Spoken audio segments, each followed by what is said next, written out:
Bienvenue dans un point histoire de la philosophie. Le thème qui nous intéresse ici est la position du philosophe en tant qu'il peut être autant professeur que chef, tant au sein d'une école qu'au sein d'une secte. Auparavant, les termes étaient synonymes.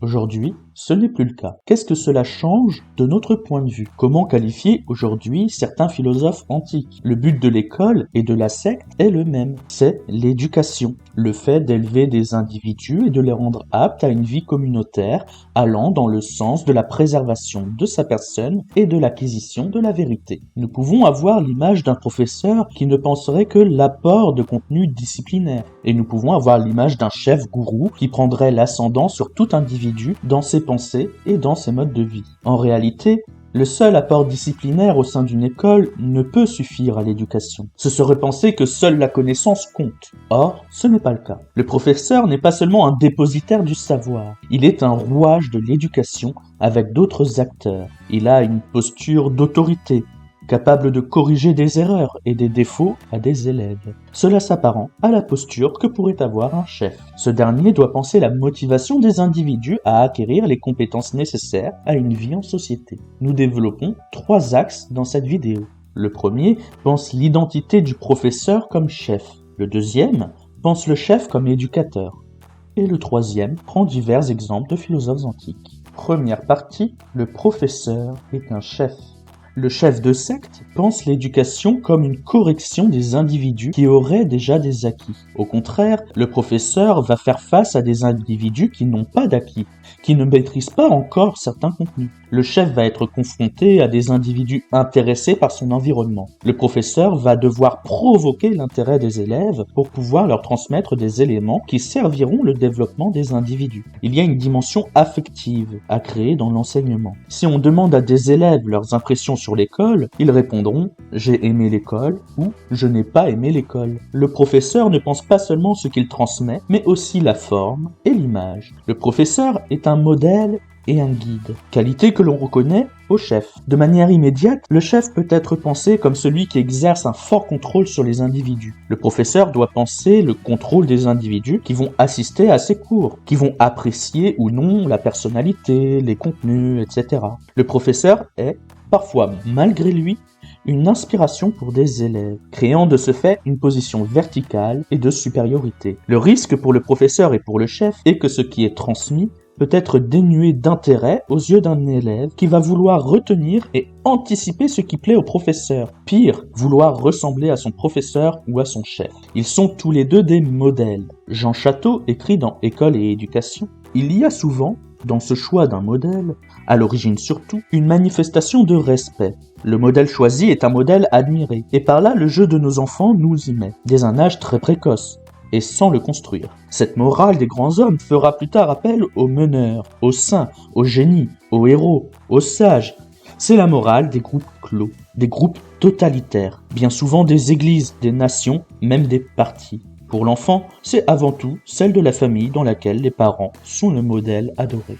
Ainsi, la construction de l'image est la même pour le meneur et pour le sage. Ce qu'est le professeur pour des élèves, ce qu'est le philosophe au sein d'une école qui va transmettre des choses à des individus, des élèves ou des disciples. Le professeur va penser une morale qui va être bon ou mal d'être ou de faire. Le professeur, comme le chef, va donc être un législateur et un père. Le professeur transmet une vérité utile aux individus et transmet la clé du démantèlement de ce qui est injuste et de la voie à ne pas suivre. En ce sens, l'enseignement est un mouvement d'enquête et d'inquiétude qui vise essentiellement à démontrer les situations de supercherie et d'usurpation, comme écrirait Philippe Choulet dans Quel universel enseigner aujourd'hui. C'est ce que l'on appelle l'acquisition d'un esprit critique. D'un point de vue strictement pédagogique, c'est ce que l'on appelle guider.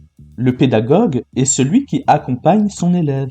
C'est une mission que l'on reconnaît au professeur, mais qui semble être également dans l'intérêt du chef. La pédagogie est un art qui appartient à la fonction du professeur, qui va être évalué sur ce point. Le chef peut l'avoir, mais n'est pas évalué ou n'est pas formé pour. La différence est que les individus ne choisissent pas en amont de suivre le professeur, contrairement au chef qui est pris d'abord pour un modèle avant d'être un guide. Olivier Reboul définit ainsi la pédagogie.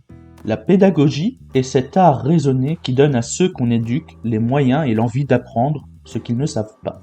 Le professeur doit acquérir le charisme d'un chef, il doit créer une attention.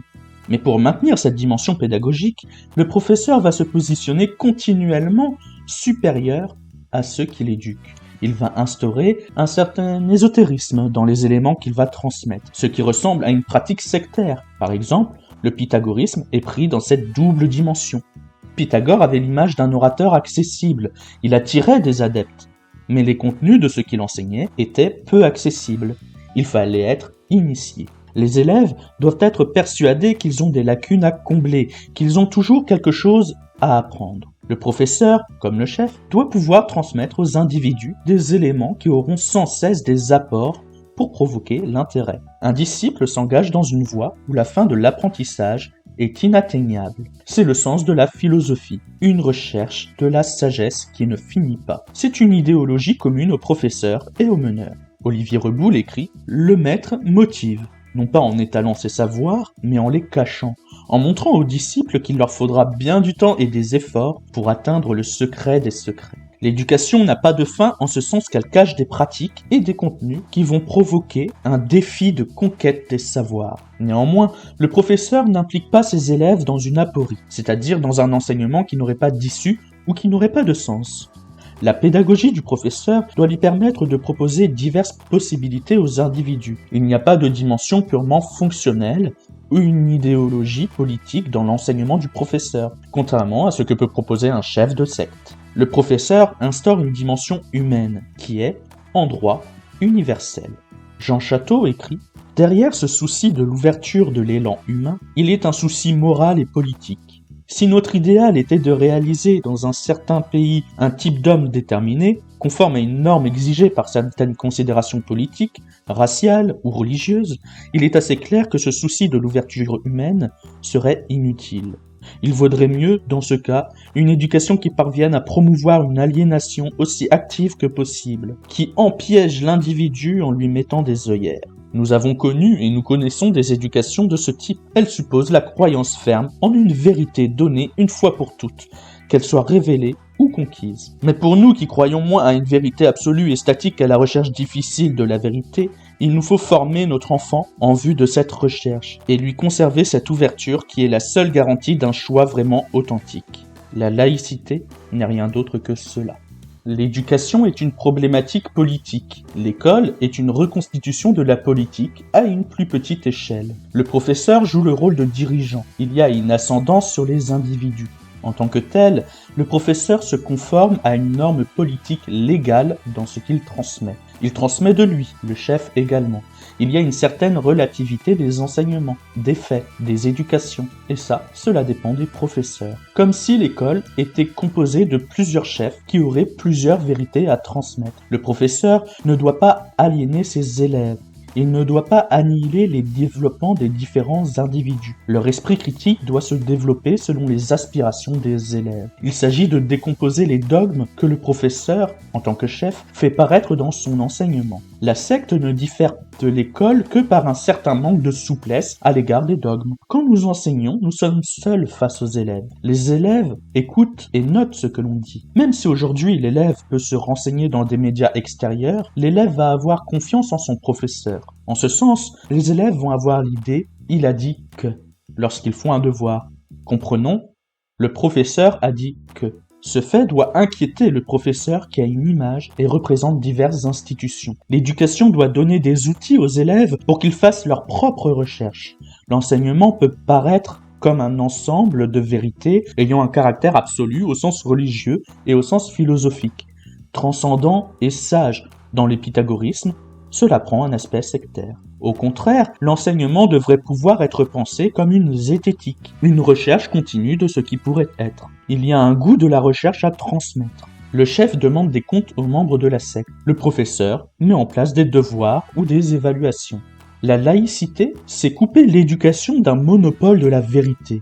Il doit y avoir une liberté et une tolérance qui ne doivent pas falsifier les faits. C'est ce que garantit la législation française actuelle. Ainsi, le professeur est ce chef qui va penser l'élaboration d'un enseignement qui va permettre à ses élèves un accès à ce qu'est l'humanité.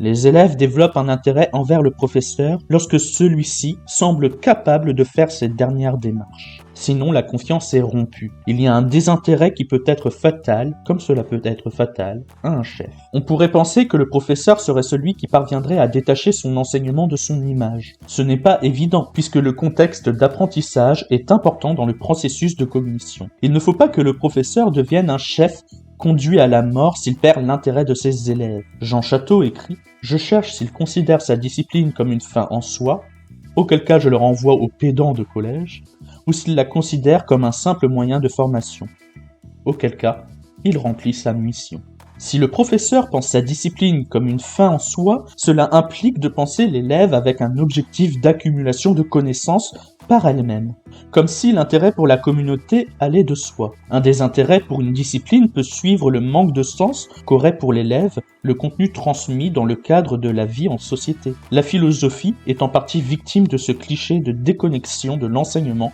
avec le réel. Les enseignements doivent intégrer un projet individuel pensant la société. Un chef possède l'image d'un intérêt de ses enseignements pour la société. Ainsi, le professeur doit être suffisamment chef pour que son conseil soit écouté et analysé par les élèves. Dans son livre « Faire école », Thierry de Duve retranscrit une discussion qu'il a eue sur le rôle du professeur.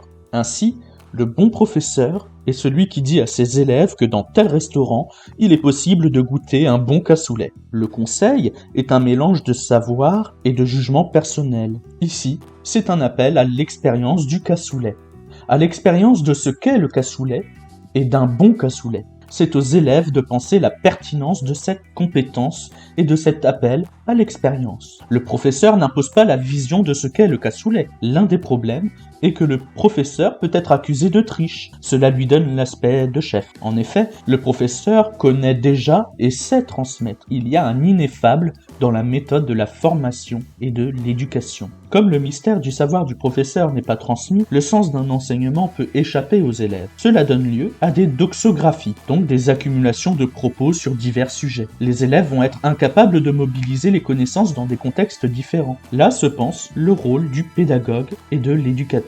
Le professeur use de l'image du chef, mais indéniablement, le chef, au sein d'une communauté sectaire, fait preuve de pédagogie, qualité du professeur. Dans le fond, il n'y a pas de problème à ce que le professeur soit un chef. C'est tout simplement risqué pour des élèves qui n'ont peut-être pas assez de recul. Cela nous permet de penser en quel sens le chef est aussi professeur, ce qui était compris dans plusieurs écoles philosophiques antiques. Deuxième partie, le chef est un éducateur. Le chef, contrairement au professeur, peut penser la sélection des individus qu'il va éduquer. Il peut penser des présupposés à ses enseignements, même si certaines écoles pensent des sélections sur concours, et il y a des exemples dans certaines écoles philosophiques, comme l'Académie de Platon, qui a un fronton sur lequel est inscrit « que nul n'entre ici s'il n'est géomètre ». Le postulant doit se montrer apte à être vertueux pour pouvoir accéder à l'intégralité de l'éducation. Attention, l'éducation ce n'est pas seulement l'enseignement, c'est penser le mode de transmission de multiples éléments. Par exemple, dans le pythagorisme, il y avait un interdit de la prise de notes. Toutes les doctrines étaient orales. Il y avait de nombreux exercices quotidiens de mémorisation et de remémorisation. L'éducation n'est pas qu'une question d'ascendance des connaissances, c'est une pratique qui passe par les modes de vie. Le chef éducateur n'est pas qu'éducateur, il est meneur et ne transmet pas que de la science. L'éducateur est aussi un meneur, un entraîneur. Il enseigne ce qu'il est plus que ce qu'il sait, comme le disait Jaurès, écrit Jean Château. La personnalité du chef importe. L'éducateur est un meneur au sens premier du terme, c'est-à-dire au sens pédagogique. Il est celui qui guide sur le chemin de l'école. Le professeur donne des outils et propose des voies à suivre. Le chef propose une vision du monde unique qui dépend de ce qui compose son être. Jaurès était professeur de philosophie. Il transmettait de lui, c'est-à-dire sa vision du monde, qui ne se compose pas uniquement de ses savoirs. Un chef ne peut pas être chef s'il n'est que savant. Il faut convenir de ce qui est commun au chef et au professeur. Les deux ont une même activité. Ils professent. Il ne faut pas confondre avec le verbe phonétiquement proche « prophétiser ». Le verbe « professer » a une double signification, celle de déclarer formellement une position et celle de décrire la pratique de l'enseignement. Voici ce que Porphyre écrivait à propos de Pythagore. Il professait une philosophie dont le but était de délivrer et d'affranchir totalement de ses entraves et de ses liens l'intellect qui nous a été attribué et sans lequel on ne saurait apprendre ni percevoir absolument rien de sensé et de vrai, quel que soit le sens en action. Un chef déclare sa position philosophique. Certains modes de vie ne correspondent pas aux préceptes transmis. L'intellect pourrait être incapable d'accéder à certaines connaissances. Dans le pythagorisme, la vérité semble être révélée, mais elle ne se définit pas positivement. On connaît les choses parce qu'elles ne sont pas. Une fausse doctrine donnerait lieu à une aliénation de l'intellect. L'éducation doit penser les avantages de sa philosophie et son intérêt par rapport à d'autres types d'éducation. Il ne s'agit pas de provoquer de manière violente des changements dans les acquis des élèves issus d'autres cercles d'éducation, comme la famille. Apollonius de Tyane, philosophe pythagoricien du 1er siècle de notre ère, considérait déjà qu'un changement brusque pouvait conduire à un désintérêt pour le chef et à un abandon des doctrines par les disciples. Le chef doit démanteler les autres enseignements en pensant ce qui n'est pas une supercherie. Le chef, quand il professe, ajoute une dimension par rapport au professeur. Il prêche et donc acquiert l'aspect d'un chef gourou, qui est l'image que l'on se fait d'un chef de secte. Un chef professe, prêche, philosophe, administre et ritualise. En ce sens, Pythagore était un chef qui se qualifiait de philosophos.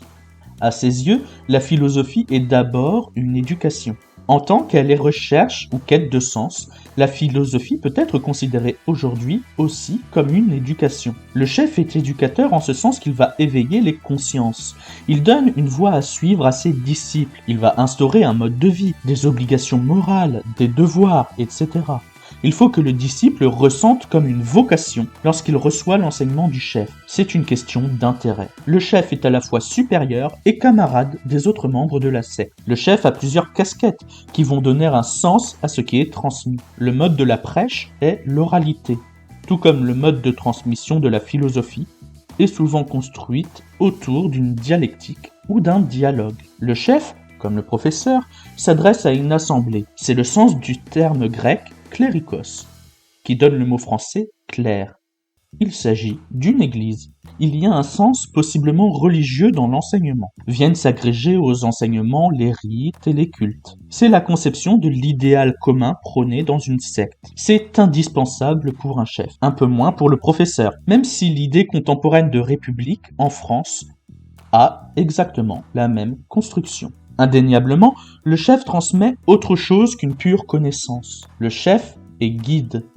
Mais quand on parle de chef, on peut penser à l'idée de chef de famille. La secte souhaite reproduire un idéal familial. C'est pour cela qu'une distance est conservée entre le chef et le reste des individus. Il y a une relation verticale et une distance qui définissent la notion de respect. C'est aussi pour cela que le chef peut être influent ou manipulateur. Ce sont des éléments arbitraires conçus comme absolus et transcendants. Le chef, contrairement au professeur, est sans faille. La faille chez un parent conduira à la désobéissance de l'enfant. Le chef n'est plus chef. Il faut que le chef pense les éléments qui lui sont propres, c'est-à-dire que, par définition, les élèves doivent atteindre des éléments qui ne sont pas en eux. Le chef semble être un gourou malgré lui. Il a un caractère que le commun ne peut pas atteindre, quelque chose qui serait de l'ordre du divin. Il a une légitimité qui le distingue du mortel. Par exemple, Pythagore se disait capable de se souvenir de ses incarnations précédentes.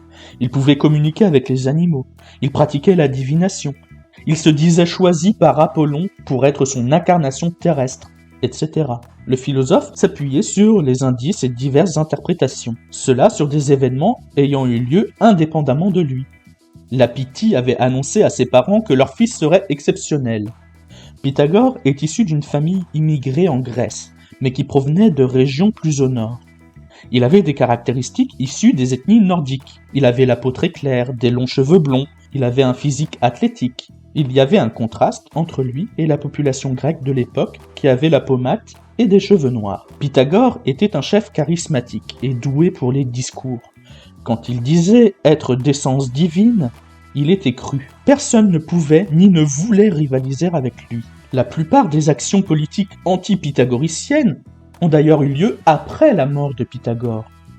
Ce fut le début de l'échec du pythagorisme. C'est par ce point que le chef professe avec une position de supériorité sur les autres hommes. Le professeur peut se penser ainsi, puisque les expériences du professeur, bien que moins miraculeuses que celles du Pythagore, sont inaccessibles aux élèves. Mais le professeur ne s'engage pas spirituellement et physiquement de concert avec ses adeptes au sein d'une communauté. Pythagore vivait en pythagoricien, mais un professeur qui enseigne le pythagorisme ne vit pas nécessairement en pythagoricien. Si un chef n'adhère plus à son contenu, il ne sera pas suivi. Si on veut décrédibiliser un enseignement sectaire, on décrédibilise l'image de son chef. Dans sa biographie d'Apollonius de Tyane, Philostrate rapporte le discours d'un roi indien qui dépeint les philosophes grecs comme orgueilleux, pirates, victimisés par des attaques en justice, diffusant la débauche, le plaisir, le luxe et les caractères efféminés.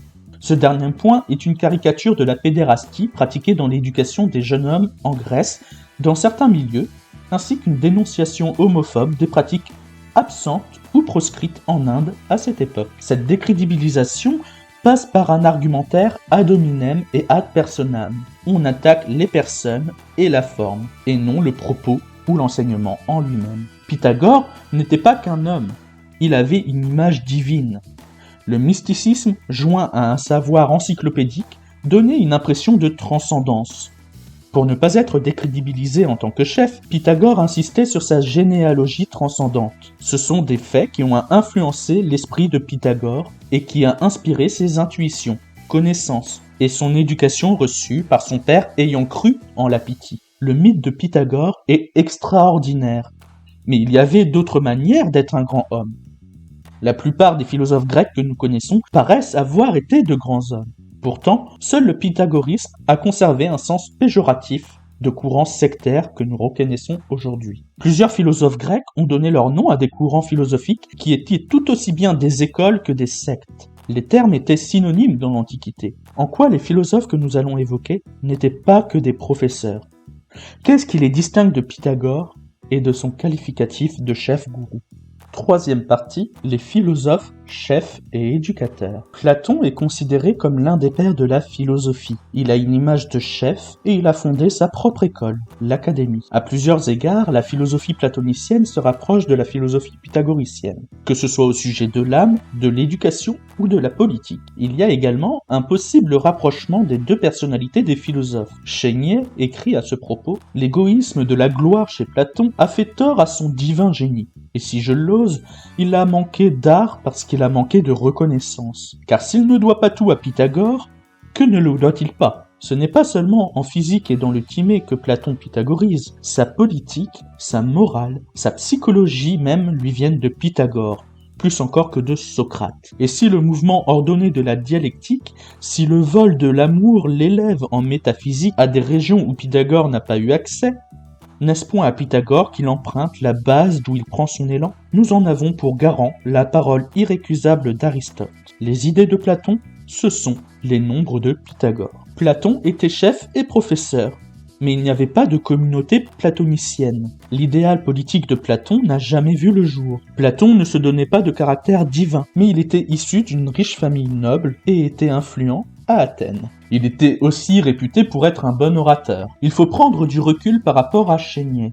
Il y a de nombreuses inspirations pythagoriciennes dans la philosophie de Platon, mais tout n'en dérive pas. Il faut coupler l'intérêt de Platon pour le pythagorisme avec la tradition grecque à propos de l'éducation et des diverses mythologies. La Grèce était dans une période où l'enseignement mystique était peu à peu remplacé par un enseignement plus philosophique, avec la transformation du mythos, donc du récit, en logos, c'est-à-dire en raison. Platon, en tant que chef, faisait figure d'autorité dans le domaine philosophique, et parce qu'il s'impliquait dans l'élaboration de ses doctrines. Il pouvait y avoir des personnes qui adhéraient au platonisme pour la personne, plus que pour ses doctrines ou par la raison. Pour Platon, l'approbation publique n'était pas superflue. Diogène Laërce rapporte des propos du philosophe sceptique de la Nouvelle Académie, Favorinus. Il faut d'abord se faire un nom, beaucoup de choses viendront par surcroît. Platon ne souhaitait pas contrôler les individus comme cela serait le cas dans la secte pythagoricienne. Platon, en tant que chef, avait une existence, mais il était avant tout professeur. Il a su détacher sa personnalité de l'académie. L'école a duré longtemps après lui, et avec des dirigeants qui déviaient de sa doctrine. Il n'y avait pas de culte de la personnalité. L'école était ouverte au débat. Ce que souhaitait son fondateur, c'était créer un centre d'études. Ce qui rapproche le plus Platon de l'image du chef, c'est son caractère infatué. Il accordait de l'importance à sa personne. Une anecdote rapporte qu'une statue à son effigie aurait été érigée au sein de l'Académie, un élément qui aurait pu lui plaire. Lorsque l'on évoque un philosophe et un professeur antique, nous pouvons penser très rapidement à Aristote, contemporain et élève de Platon. Il a aussi écrit à propos du pythagorisme et il a aussi fondé une école, le lycée. C'était un homme au savoir encyclopédique qui a été très productif au niveau philosophique. Homme riche, il a pu se faire un nom et fut éducateur du conquérant Alexandre le Grand. Son statut de professeur semble indéniable, contrairement à celui de chef. Selon Diogène Laërce, rien ne prédestinait Aristote à avoir une telle notoriété. Physiquement, il n'avait pas de charisme. Il n'avait pas le physique de quelqu'un qu'on suivait. Il avait des jambes maigres, des petits yeux, des cheveux courts et un cheveu sur la langue. Mais le philosophe avait un certain talent pour les arts oratoires et les productions scientifiques. Ses cours étaient réputés. D'ailleurs, la plupart des traités qui lui sont attribués sont des notes de cours des étudiants et réunis après sa mort. Nous connaissons certaines de ses pratiques éducatives et pédagogiques. Il faisait des leçons en marchant autour d'un gymnase. Le lycée possédait également une galerie couverte que l'on appelle aussi un promenoir, ce qui lui a valu le titre de promeneur. Les aristotéliciens s'appellent aussi les péripatéticiens. Péripatein, en grec, veut dire se promener. Aristote incarnait le professeur. Les sources n'évoquent que ses enseignements ou sa philosophie. Il n'avait pas pour ambition de fonder sa communauté. Elle ne fut pas divinisée après sa mort. Un autre philosophe qui a des proximités avec le pythagorisme par les sources et les voyages initiatiques, mais qui est de fait totalement différent, c'est Pyrrhon, fondateur du scepticisme, ayant eu le même parcours que Pythagore. Pyrrhon était un homme apprécié, considéré comme chef philosophe avec la fondation d'une école, et comme chef religieux avec sa désignation comme grand prêtre d'Hadès. L'enseignement qu'il prônait usait de cynisme, d'ironie et de pantomime. Rares étaient les descriptions des pratiques éducatives à l'époque grecque. Pyrrhon avait une forte personnalité qui reposait sur ses actes et sa reconnaissance. Il était peintre et commerçant. Il vendait lui-même les bêtes qu'il élevait. Il n'hésitait pas à faire des tâches dégradantes pour un homme libre. Pyrrhon a acquis tant de notoriété qu'il fut choisi par Alexandre le Grand pour l'accompagner dans ses conquêtes. Apprécié du conquérant, il a même reçu une importante somme d'argent. Mais contrairement à Pythagore, Pyrrhon ne profitait pas de son image ou de son statut pour instaurer un régime alternatif. Il n'a pas fondé de communauté et s'est détaché de tout jugement possible quant à la société, à la loi, à la philosophie ou encore à la science. Il enseignait un non-savoir qui était un mode de vie, sans pour autant que ce soit explicitement transmis. La pantomime était une forme d'enseignement non dialogué et reposant sur le modèle qu'était le professeur. Nous ne pouvons donc pas qualifier le philosophe de chef, bien qu'il ait été suivi, et on ne peut pas le qualifier de professeur puisqu'il prenait un enseignement qui n'existe pas. Étant donné qu'on ne peut rien affirmer, il n'y a rien à transmettre, selon l'idée même du scepticisme. Un philosophe polémique qui était professeur, chef et qui a donné son nom à un courant philosophique, c'est Épicure. Il a beaucoup été critiqué sur sa personne. Il était considéré comme un homme de mauvaise mœurs. Ses disciples le prenaient pour un maître ayant divers talents mystiques. Épicure a critiqué bon nombre de philosophies, dont le pythagorisme. Il considérait la doctrine communautaire comme dangereuse.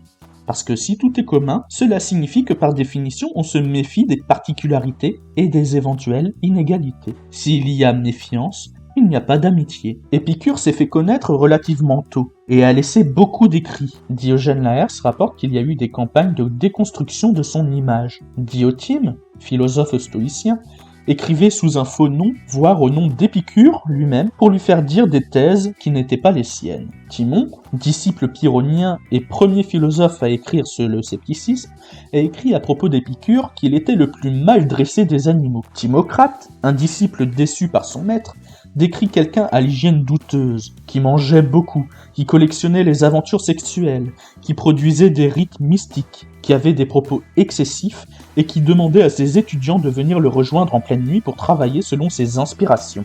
On peut prêter à Épicure un statut de professeur, mais il semble compliqué de lui attribuer un titre de chef, même si une telle campagne de dénigrement laisse à penser que sa personnalité était importante. Le philosophe ne faisait pas de cas de toutes les critiques dont il avait connaissance.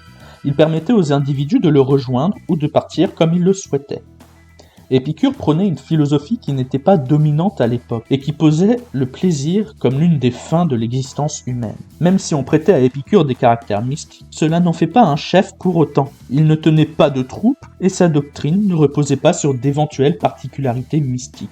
Le dernier exemple que l'on peut penser est celui du dernier représentant antique du pythagorisme, Apollonius de Tyane. Comme Pythagore, il avait l'image d'un chef et un statut relevant du divin ou du merveilleux. Ce fut un philosophe du 1er siècle de notre ère qui a été comparé à Jésus-Christ. Apollonius avait des dons de spirit et de médium. La légitimité de sa doctrine reposait sur l'extraordinaire. Disciple du néoplatonicien Eudoxe, il se revendiquait du pythagorisme et prônait ce mode de vie. Il fut influent et a beaucoup voyagé. Il a conversé avec de nombreux dirigeants politiques et de nombreux sages. La construction du personnage semble analogue à celle de Pythagore. Si on peut lui prêter un statut de chef, plutôt religieux, il y a trop peu d'informations pour le penser comme professeur en tant que tel. Conclusion. Indéniablement, le chef transmet des éléments, que ce soit des contenus scientifiques ou des modes de vie. Il s'implique de manière plus ou moins personnelle dans ses enseignements. Il peut être considéré à de nombreux égards comme un professeur. Ce qui est commun au chef et au professeur, c'est l'intérêt éprouvé pour la société. Ce sont eux qui portent l'éducation des individus et qui permettent à la société d'évoluer et de perdurer. C'est ce qu'est la philosophie. Une éducation qui vise la recherche de la vérité et d'une sagesse éthique répondant à ce que serait l'humanité. Il se peut que ce soit une zététique, une démarche sans fin, mais ayant une direction qui est sans cesse à éprouver. Le philosophe est le professeur qui guide sur la voie de la recherche, mais il est aussi le chef qui propose une vision du monde.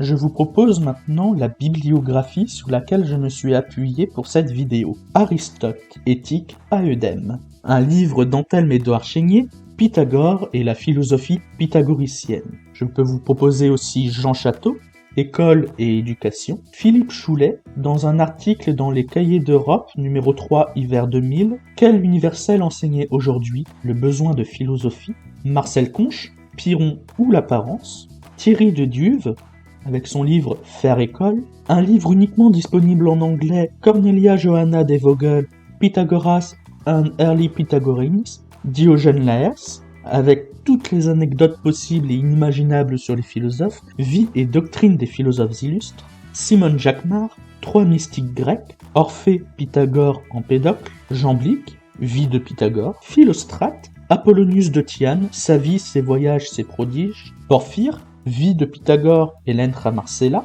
Olivier Reboul, dans un Que sais-je, numéro 2441, La philosophie de l'éducation. Je peux vous proposer aussi un article de Jean-Jacques Rosa, La philosophie, ça s'apprend aussi, qui date de janvier 2002. Merci d'avoir été à l'écoute et à bientôt.